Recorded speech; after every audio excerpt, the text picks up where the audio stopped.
महल की छांव में एक नया मोड़ आया। राजा अब आर्यव की सुरक्षा को लेकर और भी सतर्क हो गया था। एक गहरी चिंता उसकी आंखों में साफ दिखाई दे रही थी।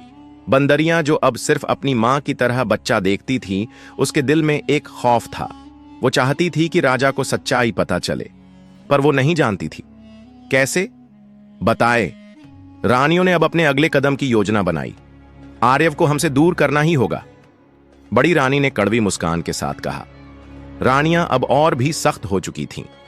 हर एक छोटी सी बात पर वे राजा से सवाल करतीं और बच्चे को लेकर जरा सी चूक पकड़ने की कोशिश करतीं। राजा के दिल में अब कई सवाल थे। रात को सोते हुए उसे एक अजीब सा सपना आया। उसने देखा अप्सरा उसके सामने थी, हाथ में एक जलता हुआ दीपक लिए, और उसकी आंखों में अनकहा दर्द था। अप्सरा ने कहा, राजन, अब तुम्हें मेरी पूरी कहानी जाननी होगी। तुम्हारे पास आर्यव का भविष्य है, लेकिन पहले मेरे अतीत को समझो।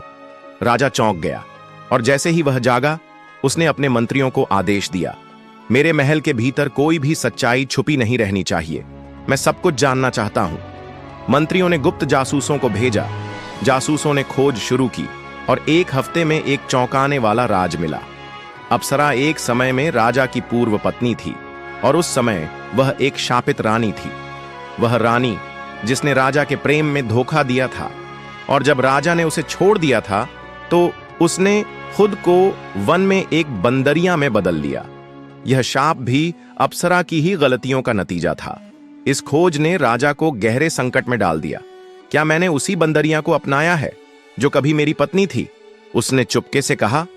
उसी दिन रात को अप्सरा ने राजा को फिर से दर्शन दिए और कहा, तुम जानते हो कि मैं कौन हूं, लेकिन तुम्हें मेरी सच्चाई को स्वीकार करना होगा।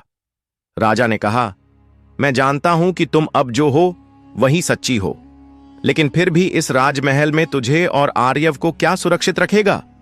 अप्सरा मुस्कुराई और बोली, सिर्फ तुम्हारा प्रेम और सच्चाई से जुड़ी रेखाएं।